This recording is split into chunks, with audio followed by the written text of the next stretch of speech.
I'm Caitlin, and this is Book Chats, and today I'm so excited to announce that I will be returning to the Young Adult Booktube Awards to again judge the debut category, and this year I'm going to also be judging a new category, which is historical fiction. Thank you so much to Elizabeth over at The Hourry, who organizes this huge awards, organizes like 30 plus judges, and there's just a lot of work that goes into the back end.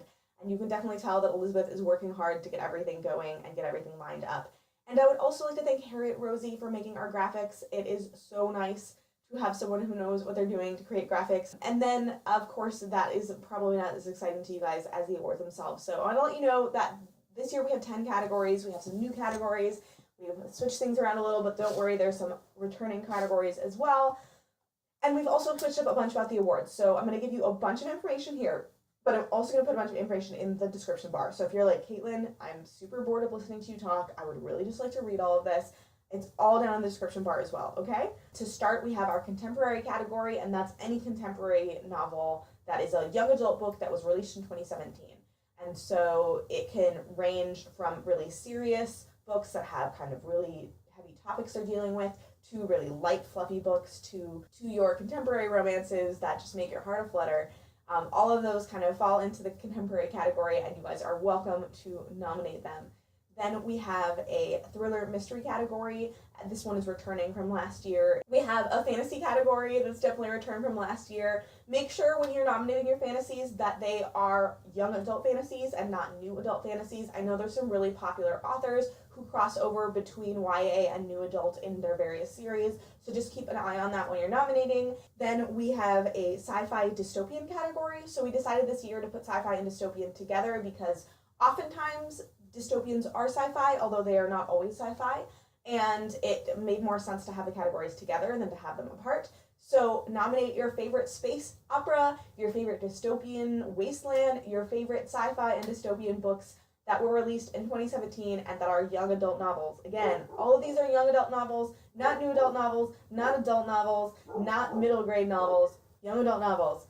Again, this year we're having a graphic novel / comic book kind of graphic work category. You are nominating, again, make sure that it's YA, make sure that it is a 2017 release. My favorite category, which is debuts. So I'm so excited to be returning as a debut judge. I love debuts. I am not judging any other categories than historical fiction and debut, but there are 3 more categories.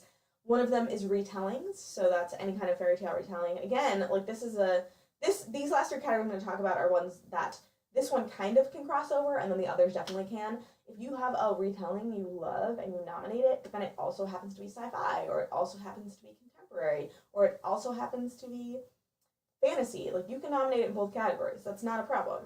And actually, you could nominate it in multiple, like even more than 2 categories, if it also falls under one of these categories that I am going to say in the next little bit, because these are 2 categories that honestly every book in them could also qualify from another category. I cannot think of a single book. Well, I can think of a couple. If you nominate something that's nonfiction in these categories, then it probably doesn't fit any other categories. But in general, like if you choose a novel for these 2 categories, it could fit under like whichever of the other categories that it actually,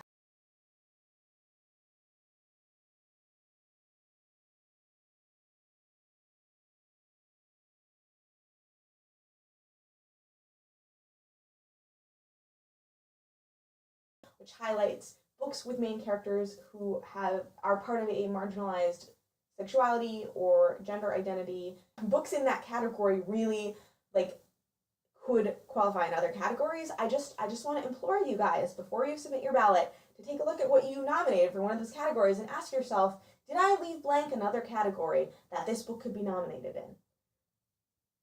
Because you probably did. And then the other category, and this one is a brand new one this year, and that is own voices. So I'm really excited about this category. This category is going to highlight any books by marginalized authors who have main characters in their books or characters in their books who are in that same marginalization. Voting is open right now. Again, you can skip all of my blah blah and just read all the details down below, but vote for things you want me to read in the 2 categories that I'm judging. The other categories. Voting is different this year. We're having 2 rounds of voting. The first round of voting is from yesterday, November 18th, through December 10th. and that is the just free write. You write in the titles and authors that you want to be nominated yourself, part of voting. And I would really, really, really heavily encourage you to go down, click on the thing right now, open up your ballot, vote for everything you can think of right now, and then at the end, when you hit submit, you'll get a little URL, and it'll be like, hey, if you want to change your vote, use this, and then you can go back and use that URL and change your vote. So go today, vote for everything you think of now, and then spend the next couple weeks deciding whether or not that's really what you want to vote for. But if you are like me and you sit there and you're like, well, I don't want to vote till I have something for every category, and then you wait, and then you wait, and then it's December 11th and you forgot to vote. So vote now, keep your code, change your votes if you need to. Okay? That's advice from me, professional spreadsheet user. The second round of voting will not be like a free write-in. It will be the top 5 books in every category that will be voted on by you guys, and then the top 3 books from that round are the ones that the judges will read and vote on, and live shows and voting will all happen in the new year, so it'll all happen in 2018. Don't worry, it's not happening in 2017. That's fine. Keep your eyes posted for more details about that, but for now, all you gotta do is vote. All you gotta do is vote. Although, you might want to do one more thing, and that is enter our giveaways. So finally, the last bit of this whole video, the part where I tell you how you can win free stuff. We're having 2 giveaways running right now, and one of them will have 10 winners, and one of them will have just 1 winner. That's our grand prize. It's open internationally to any place the book depository ships. You have to be either 18 or older to enter, or have your parents' permission to enter if you are under the age of 18. But you enter that, and then 10 names will be drawn, and those 10 names will get to choose to receive the winning book in any of the 10 judging categories that we have. So say you really want the fantasy winner, then you can get the fantasy winner, or you really want the own voices winner, then you can get the own voices winner. You get one of the overall winners from the awards.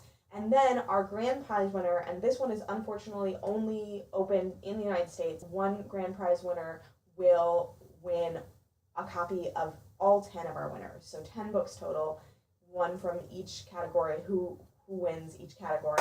And so those are the giveaways. I can't enter, so you guys have to do it for me. You guys can go ahead and enter. There is a link to the entry down below. There's a ton of details in the description because this video is terrible and I had to film it twice, and so I probably didn't give all the information to you guys that you need. But you are also super, super welcome to seek out more information on the Twitter, which I believe is at YABT Awards. I will have details down below to find us on Twitter. You can ask me in this video, go ahead, you can straight up ask me on Twitter, and I'll probably loop in Elizabeth from the Owlery or the official account for Twitter. But I just want you guys to know about this. I'm excited to be participating again this year. I definitely think it gives me a chance to kind of think more broadly about what's in YA, to think about what's happening in YA right now, what trends are popular right now in YA, and I want you guys to vote, please, for this, because honestly, it doesn't work without people voting. We have to have viewers who care, we have to have people who vote and who want their favorite books to make it all the way, and without you guys, it really wouldn't be a fun or interesting awards show. So thank you so much for being willing to vote, for being willing to participate and watch our live shows and be part of it all. But thank you so much for watching, and I'll talk to you all later. Bye!